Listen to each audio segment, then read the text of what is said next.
Built in the 517 is a podcast about the people who make our local business community what it is. In each episode, host Katrina Hofstetter sits down with business owners from across mid-Michigan to hear their stories, their challenges, and what it really takes to build something from the ground up. The show exists to spotlight local leaders, support small businesses, and strengthen the connections that keep our communities thriving. Here's your host, Katrina Hofstetter. Welcome. I'm your host, Katrina Hofstetter, and this is Built in the 517, the podcast that brings stories that inspire you, encourage you, and introduce you to your next favorite local nonprofit. My guest today is Heather Vida. She's the Executive Director of Hospice of Lansing, Stoneleigh Residence. Thanks for joining me today. Thanks for having me. This is great. So the Hospice of Lansing, you indicated that they were established in 1979, but it was started as a volunteer organization. And then the Stoneleigh Residence was either built or opened in 2001. How long have you been with Hospice of Lansing? I have been with Hospice of Lansing since 2013. Okay. So for 12 and a half years. So yeah. Not in this position. I actually started as our director of development, which meant that I was doing a lot of our fundraising and activities and networking. As a nonprofit hospice, that's a big role for our organization. And in January of 24, I was named full-time executive director. I had been interim for the couple months prior to that, but then the board voted and I got to stay. So it's definitely been a journey here, and it's just been a wonderful opportunity to see a different side of the business too, not just from the fundraising perspective, but all the pieces that go into this organization. So yeah, and it's a lot. I mean, I think every nonprofit, there are so many elements to it, but you guys offer some pretty crucial services that just adds an extra layer of complexity to everything. Yes, it's always amazing to me what I learn, and I'm still learning. I mean, after 12 and a half years, there's something I learn every single week, every single day that we're here in the office. And part of it is because not only do you have to wear the administrative hat, but you're learning the clinical side. Yeah. I'm not a nurse. I do not have the clinical background, but I am learning from that aspect how important some of those buzzwords are, and making sure that I surround myself with people who do know those things, and the importance of making sure that you're having your key leaders with you in the room. Yeah. And for the organization to make it successful. So important, because as an individual, we can't do everything. We need to be surrounded by that support group, and everybody has their own skill set. I very much know how to stay in my lane as an attorney. Sure. And I'm going to practice in the areas that I want to, that I'm good at, and I'm not going to touch anything else, because there are better people out there who can handle that kind of stuff. So, I think that's one of the things that I love the most about my job is actually the people I work with. Yeah. I think that one of the things we get back on surveys all the time is, we wish we would have called you sooner.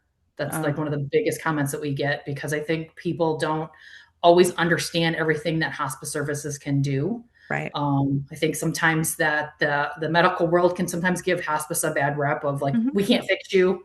Yep. We can't cure you. We can't change this. So, call hospice.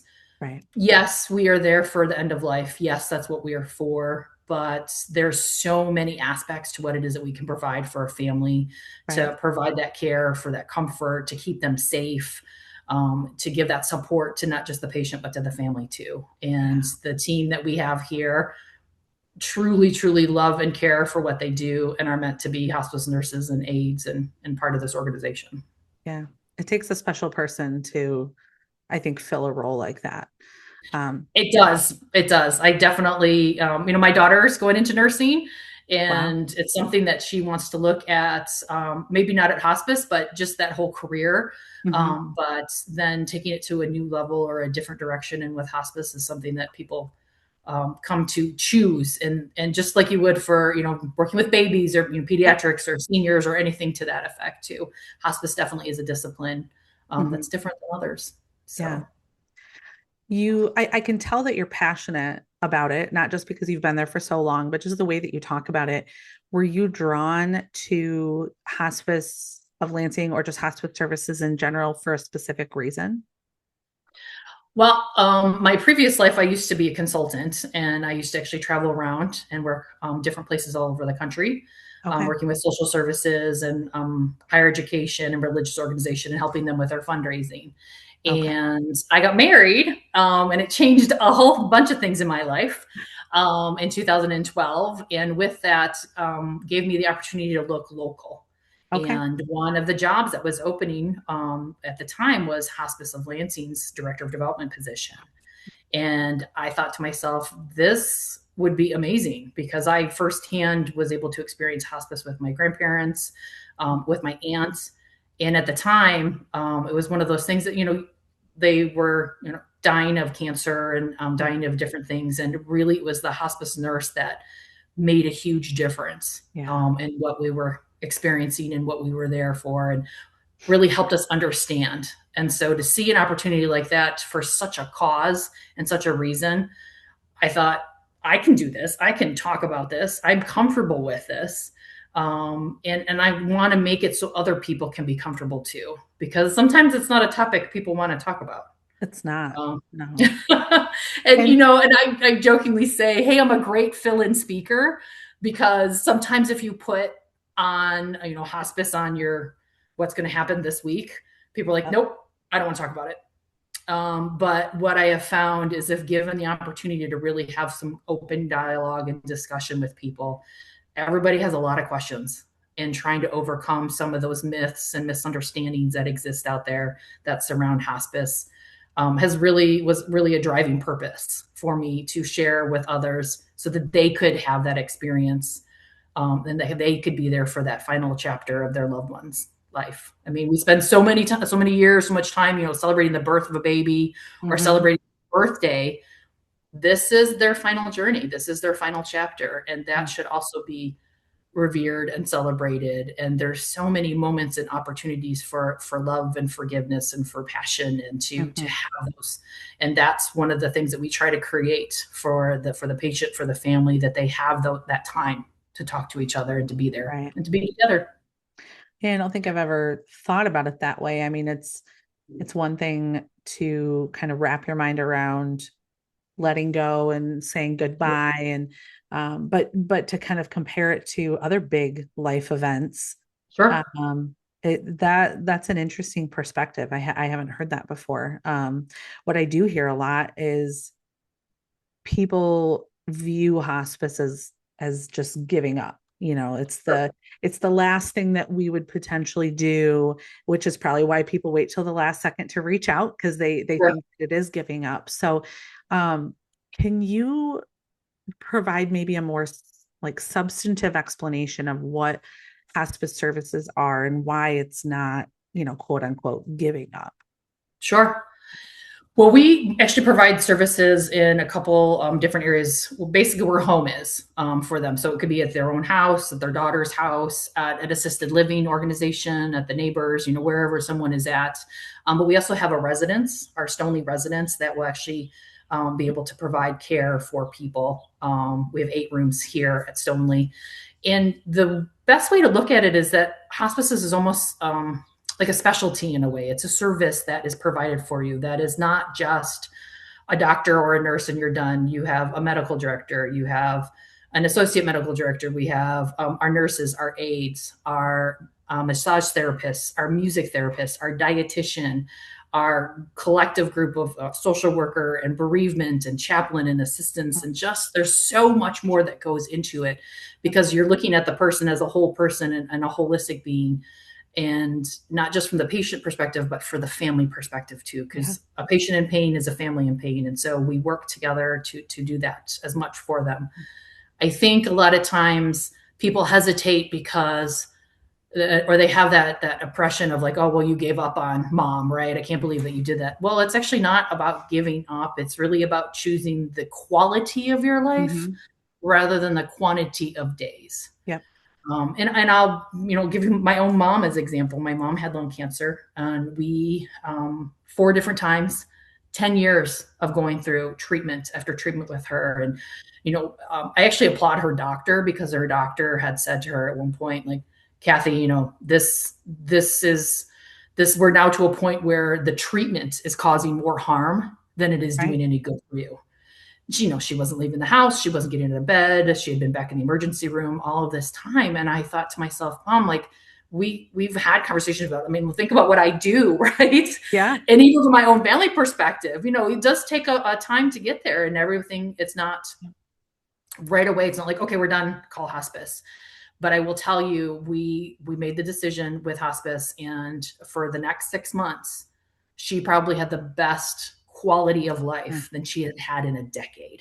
Wow. And at any point in time, she could have said, you know what? I want to go back for chemo again. I want to try again. I want to go back for another round. I want to do this. Absolutely. You actually have more control of what you want to do in hospice than you do sometimes when feeling like with your own doctor, because your doctor's taking you down a path and they want to do this, they want to do this. And then sometimes you just keep going with it. Right. Yep. Whereas sometimes you can, when you step back off that crazy medical mania train, but all of us have experienced it some way or some portion of life, or seen a family member go through it. And this is when you kind of step back and you start to regulate things. Like I said, within a week, they had adjusted some of the medications and done a couple of things to her. And she was like, oh, let's go to the movies. Let's go. They went up north to go see the colors one more time. We got to celebrate her birthday. We got a Thanksgiving. We got Christmas. We got New Year's. We had all of those moments with her that had she chosen to stay on the other path, which was her choice to always make. I could tell you there is no way we would have been able to have that. And that's one of the things that I try to just impress upon everyone, is that this is a choice. This is an option. You get to pick the quality of life that you want to have. And we're, like I said, with her doctor, if we want to continue down this path and keep going, then let's do it. But maybe we look at the quality of what you're experiencing right now. Is this what you want? And that's one of the things that I think we try to talk with people about the most. Everybody has kind of, different opinions, and just trying to understand that we're just here to make them comfortable, right? We're not trying to speed up the process.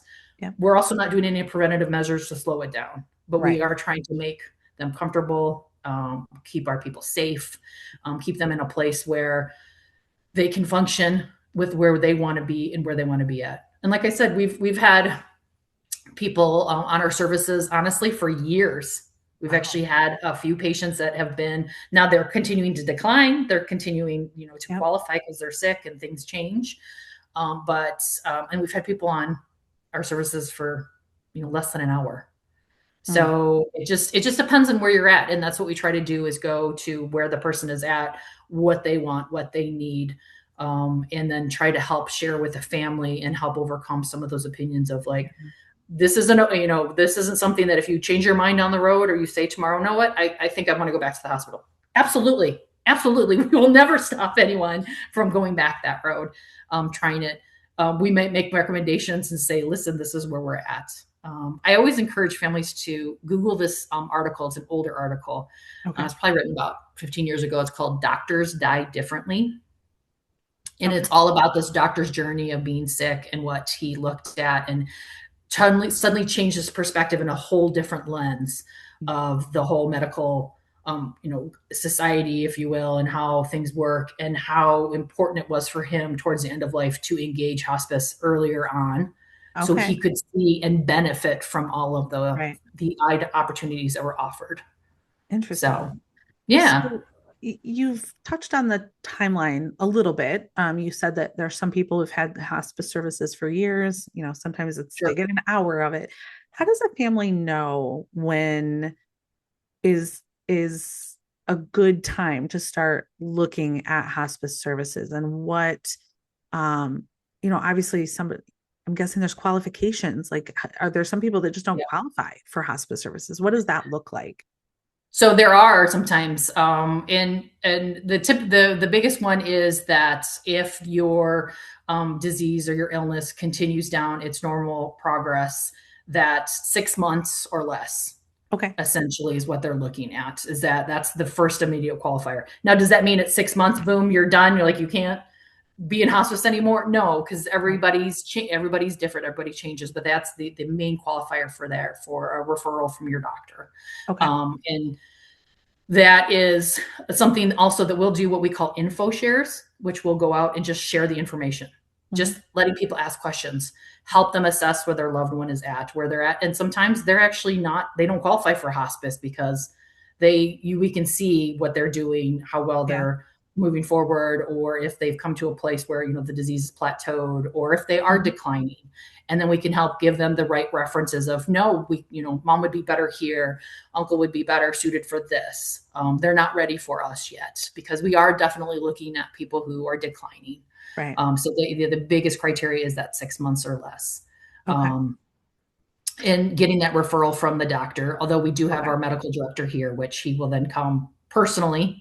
He makes personal home visits, works with the family. He sees every single patient we have.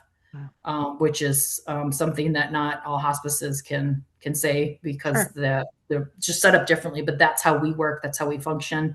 Our nurse practitioners and our doctors are always heavily involved in the care for our patients. Okay. Now, if there's a family who's got a loved one that is kind of going to initially meet that eligibility, like they've been told by the doctor that they've got 6 months or less, the doctor is going to do a referral. What are some things that they should be thinking about, or questions that they should consider asking that they're not going to know about when it comes to maybe looking at hospice? Well, the one thing that we always encourage them to look at is, what is the needs of the patient? What is the needs of your loved one? Do you need more than 1 or 2 visits a week? Do you need more assistance with baths and medications and things like that? One of the things that we pride ourselves on at Hospice of Lansing is to give them the opportunity to have multiple visits during the week. Okay. The last thing we want to do is have someone call up and be like, well, I'm not feeling that great. And then their response is, well, your appointment's not till next week. No. You need to make sure that you are available to answer questions. We have an on-call, so even in the middle of the night, 3 a.m., they'll be able to call our line, and our on-call nurse will answer. If necessary, they'll make a trip out there in the middle of the night. Over on the weekends, the whole 9 yards. That is something that I always ask of, what are the needs of the patient? And you always look at that first, because it's not about our schedule. It's about what it is that person needs. Yeah. So what other pieces of therapies, if you will, that they can provide? We provide music, we provide massage, we have social work, and we have chaplain visits that are all part of our services we offer. We don't ever charge the patient for them. We don't ever charge the family for them. That's just part of it. The bereavement and the chaplain and the social work is a requirement from CMS, which is the Center for Medicaid Medicare Services. Yep. But the music and massage, and we even do pet therapy for some people too, at request. Those things are not. So those are all extra things that we try to add in. Ironically, the bereavement program, we do have, even complicated grief programs. And we also have situations where kind of people are already grieving and their loved one is still with them. Yeah. So we also have, work groups with that, or that one-to-one conversations and interventions that you can work with too. None of that is reimbursed by CMS, but yet it's all required. So we do that. But we're really trying to be out in the community right now, because we also will work with community members that we didn't take care of their loved one. Wow. So if your dog died and you're just having a really hard time processing this, grief is grief, right? We want to meet the community to where they're at. So that's another little side note. Yeah. But making sure that there's a program there that will support you and your loved ones afterwards too. So I think that's the some of the questions you can ask and look at.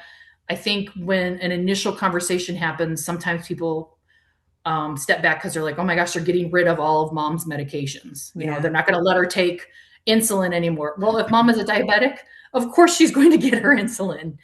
Now, if she's 87, 89, and she keeps taking that Aspen regimen every single day, and it's really not doing anything in this point, we'll probably say, you can stop that. Yeah. But if your loved one is like, oh my gosh, no, I can't, that's going to cause them stress and anxiety. We're not going to, okay, you go ahead and keep taking that, like let them do that. But there's certain things that you come across that you're like, no, you don't really need to take that anymore. And we help kind of streamline what the most vital and important things are. at the time for that too. So that's something that people ask about, or they'll say like, oh, you got rid of all of our medications. We are changing them up and we are streamlining them. We're making them essential for what they need right now. Right.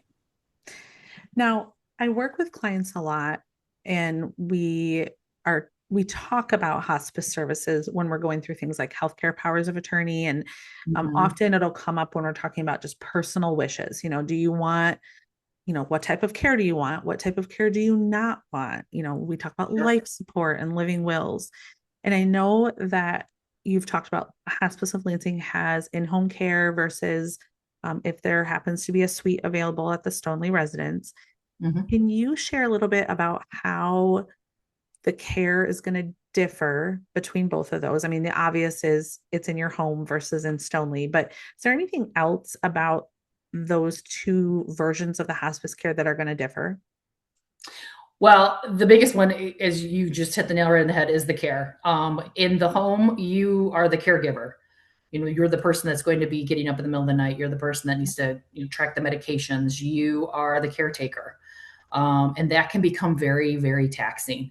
Right. And no matter how wonderful of a person you are, that is stress. That is one of the top stressful things that you can go through as caregiving for a loved one who is dying. And some people are like, no, it's not a burden. It's not, I'm honored to do it. I know you are. That's not what we are trying to do for you. Stoneleigh exists for those people who can no longer stay at home. Okay. Or have, symptoms that cannot get under control at home. And it is an opportunity to have your loved one come here and be taken care of 24/7 by a nurse and by aides that are here all the time. So you can just be the daughter. You can just be the spouse. You can just be the next door neighbor or the person there, and let us take care of all the medical side while you just take care of the family side. Right. And that's kind of one of the differences. And it's amazing. Sometimes we'll be able to have an opportunity for loved ones to come from home and stay here for a few days with us. It's called respite. And that way, the loved one can go to a wedding or to a family reunion or just have the weekend off, right? Yep. And so we will have their loved one come here and stay here at Stoneleigh. And they can do this essentially, once a month, once every couple months, to be able to do that, because our caregivers get exhausted.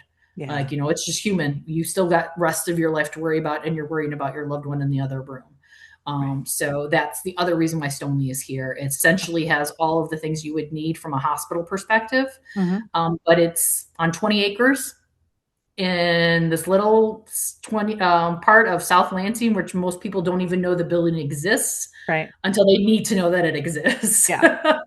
It's like a big house. It's a really big house. That has a family kitchen, and we have 8 rooms at this time, but we do have staff here 24/7 to take care of all the medical needs, and all the personal care and all the personal needs that a loved one would need. Right. Now, for the patients who do want to stay at home and they're capable of staying at home, so the care is going to come to them, how far does Hospice of Lansing travel to go see those people? So the rule of thumb really is about like a 50-mile radius. Okay. Now in the middle of summer, when it is construction season and 50 miles turns into 3 hours, that's probably not a really good choice. Right. But let's say in a perfect world, all roads were good. The biggest thing that we look at from a territory wise is if a patient is in pain or in crisis, how long is it going to take for us to get to them? Because we're the people you call first, not 911. You're calling us.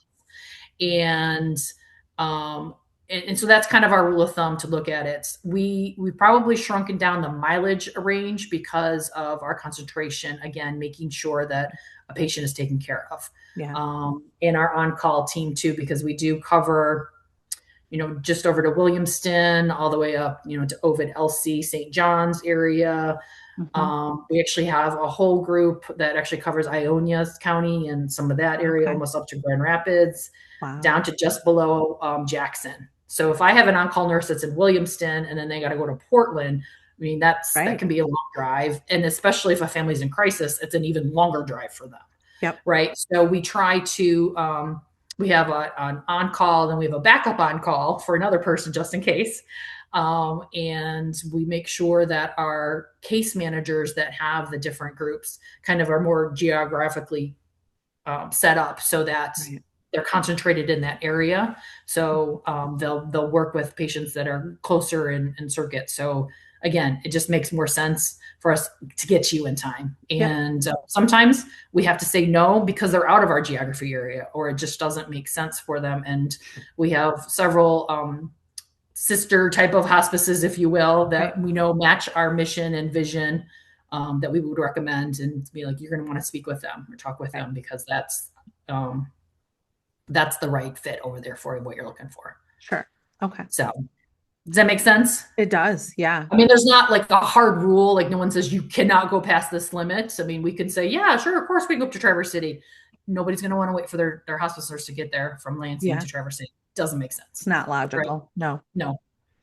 So we've talked a lot about different services, some kind of myths or misunderstandings.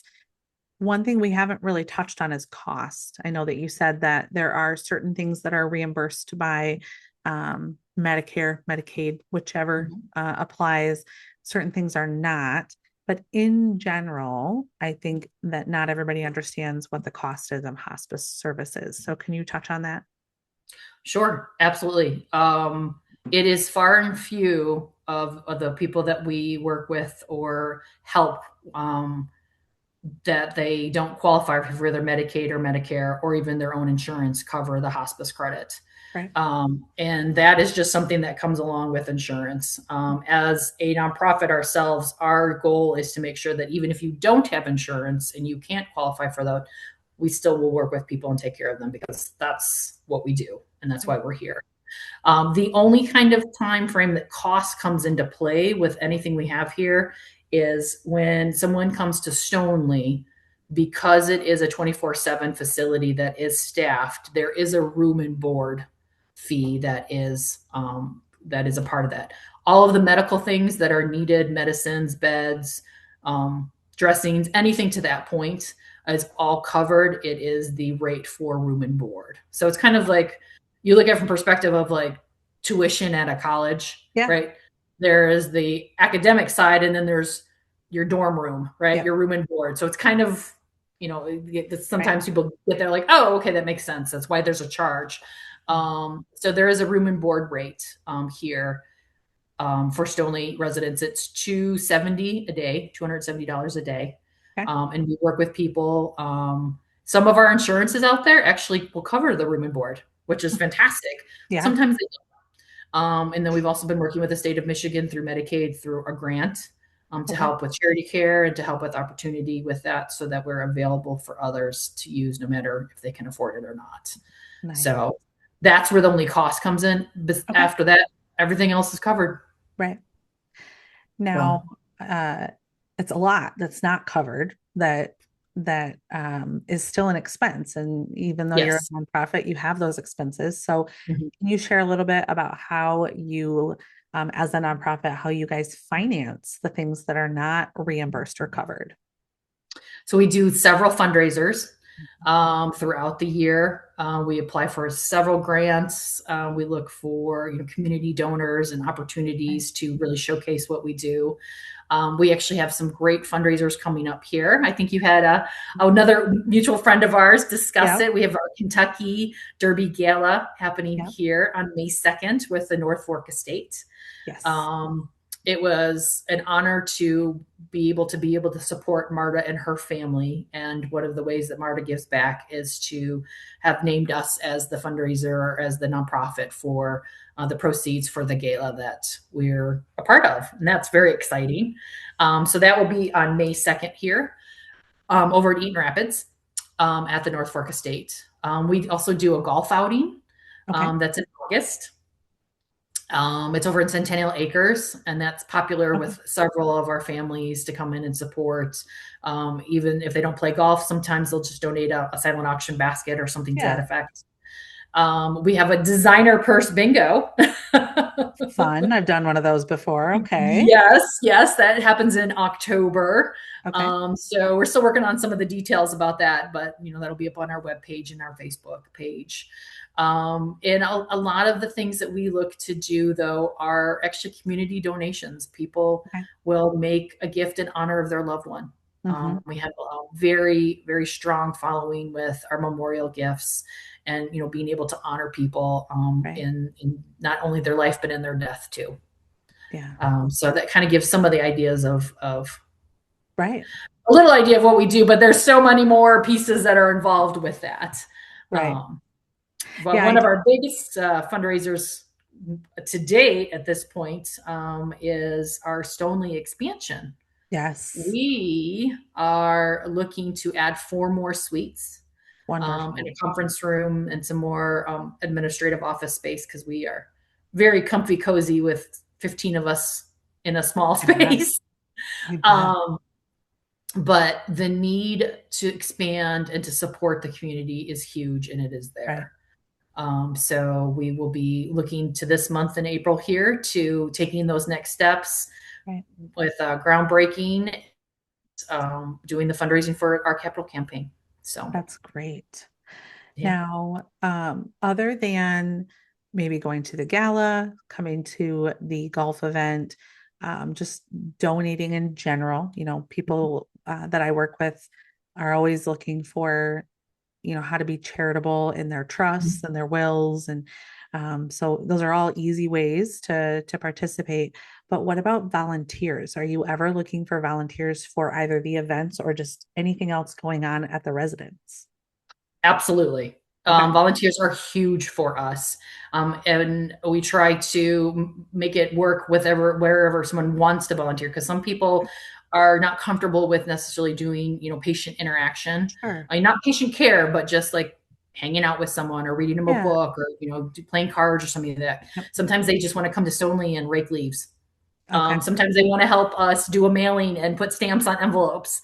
But all of those volunteer hours are critical for us, because actually, to be a licensed, certified hospice organization, you are required by CMS to have 5% of what would normally be of your budget covered in volunteer hours. Wow. And they come in every year and they actually check to say, do you have enough volunteer hours? Are you guys doing this? Are you trending in the right direction? Because a lot of us in every nonprofit, had some obviously major setbacks with COVID when everybody shut down, right? Even if you wanted to, you couldn't. And so, building back up since then over the last few years, and because we're a medical group too, we had to be even more deliberate and specific on when we could re-engage with volunteers.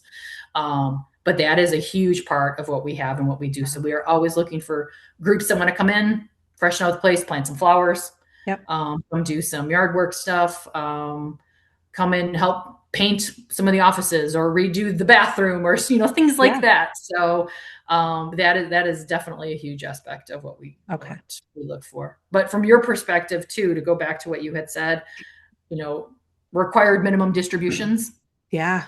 That's a win-win. That's a win-win for them, from a person, and from us as a nonprofit to be able to support, having it written into the will, into their trust, having some kind of percentage, things like that, which is critical for, the stabilization and for any organization, not just for Hospice of Lansing, but from a nonprofit perspective of having that support is huge.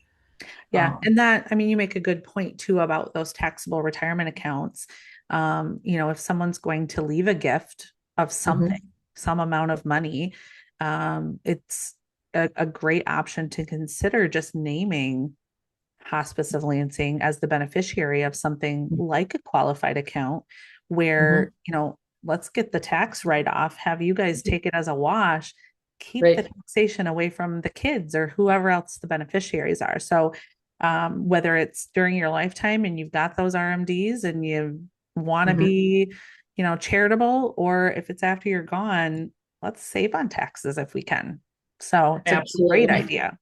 Yeah. They say, what's the adage? Like, the only thing you're guaranteed in life is death and taxes. I'm like, well, I have the one lane and I guess I dabble in the other, but I'll stick to what I know. But let's make it a win-win for everyone. Yep. Make sure they're taken care of. Yeah.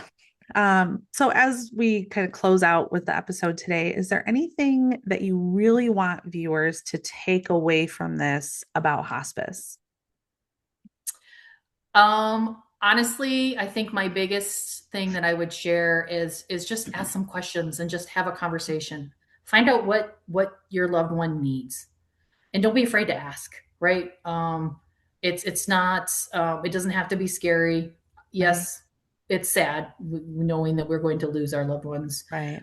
But let's make it the best way we can for you, and let us help you, guide you on what your options are and what your choices can be, because talking to us is just getting answers to your questions. Exactly. That's it. That's all that has to mean. And let us do the hard work and carry it and lift that for you. So thank you. Thank you so much for taking time out of your busy day and sharing all of this. And thank you for just being so passionate about it too, because it changes people's experience when the people that they're working with have passion and really care about what they're doing. So just thank you for all of that. You're welcome. Well, thank you for having me and giving me the opportunity to talk. I appreciate it for what you do for everybody.